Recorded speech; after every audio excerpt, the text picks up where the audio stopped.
Hello guys! Today we are reading chapter 3 and chapter 4 of Charlie and the Chocolate Factory. They're both kind of short, so I combined them and you will have 4 questions on the quiz instead of 3.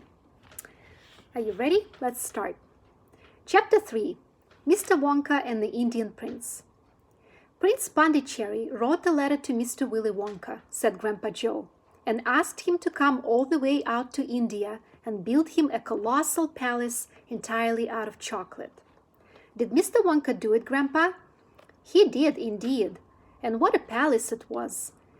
It had 100 rooms, and everything was made of either dark or light chocolate.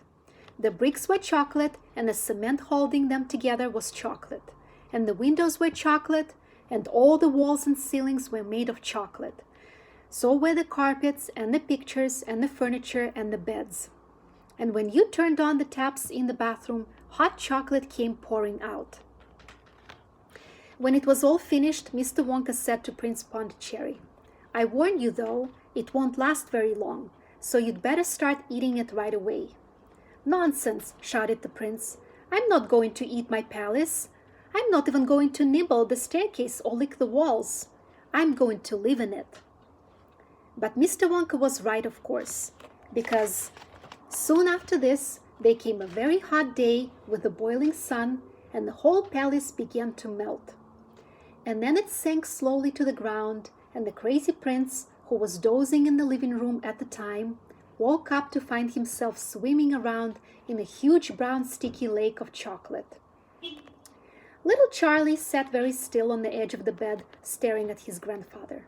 Charlie's face was bright, and his eyes were stretched so wide you could see the whites all around. "Is all this really true?" he asked, "or are you pulling my leg?" "It's true," cried all 4 of the old people at once. "Of course it's true. Ask anyone you like." "And I'll tell you something else that's true," said Grandpa Joe, and now he leaned closer to Charlie and lowered his voice to a soft secret whisper. "Nobody ever comes out." "Out of where?" asked Charlie. "And nobody ever goes in." "In where?" cried Charlie. "Wonka's factory, of course." "Grandpa, what do you mean?" "I mean workers, Charlie." "Workers?" "All factories," said Grandpa Joe, "have workers streaming in and out of the gates in the mornings and evenings, except Wonka's.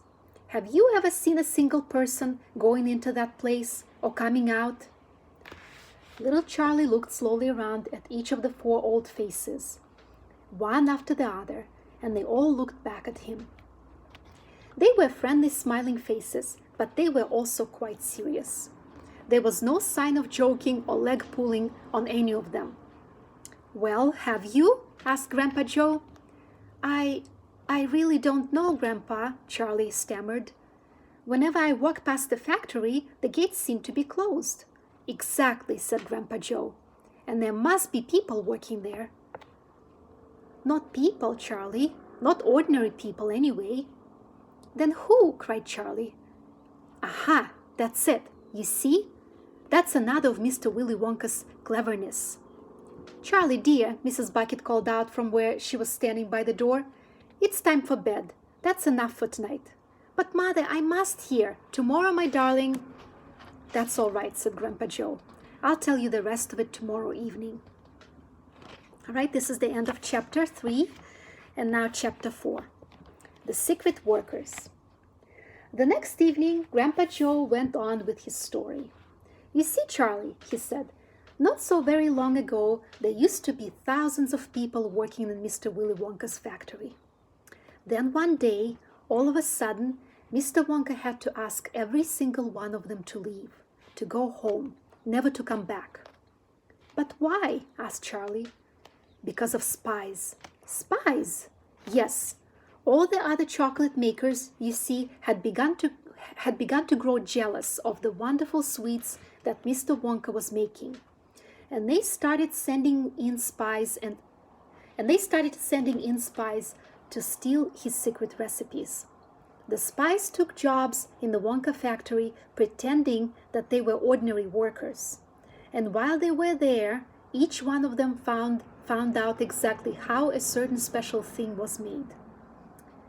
And did they go back to their own factories and tell? Asked Charlie. They must have, answered Grandpa Joe, because soon after that, Fickelgruber's factory started making an ice cream that would never melt, even in the hottest sun. Then Mr. Podnose's factory came out with a chewing gum that never lost its flavor, however much you chew it.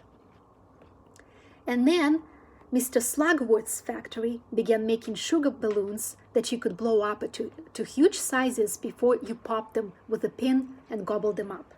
And so on and so on. And Mr. Willy Wonka tore his beard and shouted, "This is terrible! I shall be ruined! There are spies everywhere! I shall have to close the factory!" "But he didn't do that," Charlie said. "Oh, yes, he did. He told all the workers that he was sorry, but they would have to go home. Then he shut the main gates and fastened them with a chain. And suddenly, Wonka's giant chocolate factory became silent and deserted. The chimneys stopped smoking, the machines stopped whirring, and from then on, not a single chocolate or sweet was made. Not a soul went in or out, and even Mr. Willy Wonka himself disappeared completely. Months and months went by," Grandpa Joe went on, "but still the factory remained closed. And everybody said, 'Poor Mr. Wonka, he was so nice, and he made such marvelous things, but he's finished now. It's all over.' Then something astonishing happened.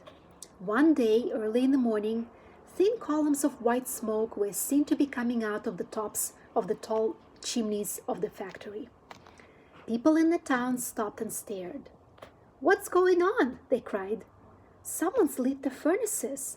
Mr. Wonka must be opening up again.' They ran to the gates, expecting to see them wide open and Mr. Wonka standing there to welcome his workers back.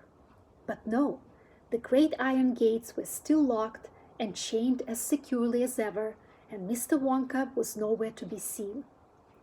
'But the factory is working,' the people shouted. 'Listen, you can hear the machines. They're all whirring again. And you can smell the smell of melting chocolate in the air.'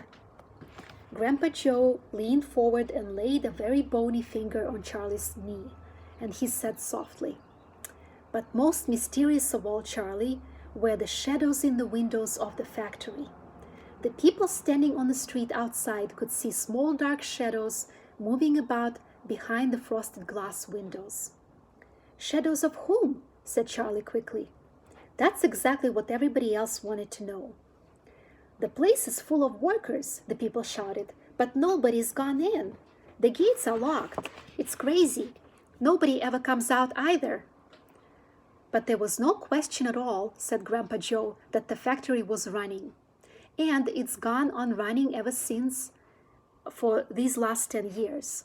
What's more, the chocolates and sweets it's been turning out have become more fantastic and delicious all the time.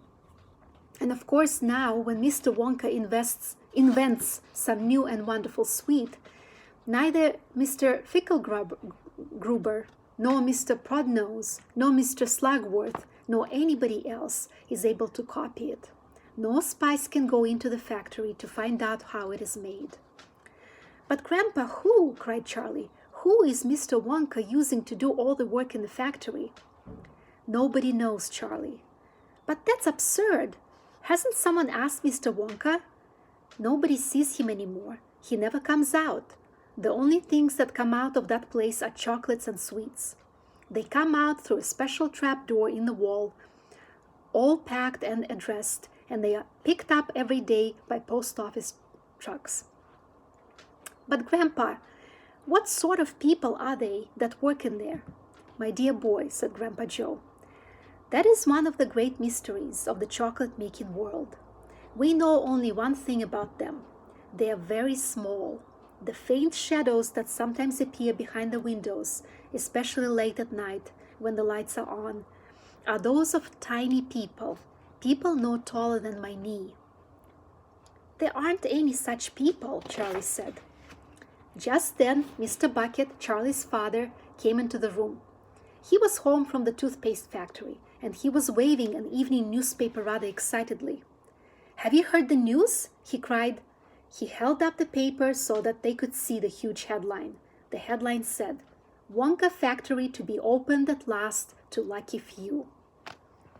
All right, this is the end of chapter 4. And your 4 questions on today's quiz are: question number 1. What happened to the Indian Princess Palace? The prince ate it. Mr. Wonka ate it. It melted. Question number 2. What did Charlie mean when he asked Grandpa Joe, "Are you pulling my leg? Are you joking with me? Are you taking my shoe off? Or are you running with me?" Question number 3. Why did Mr. Wonka ask his workers to leave?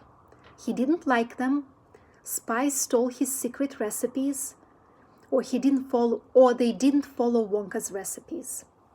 And the last question. Who were Mr. Wonka's new secret workers? Secret spies, Charlie Bucket and his family, or tiny people? All right, good luck, and I'll see you tomorrow. Bye.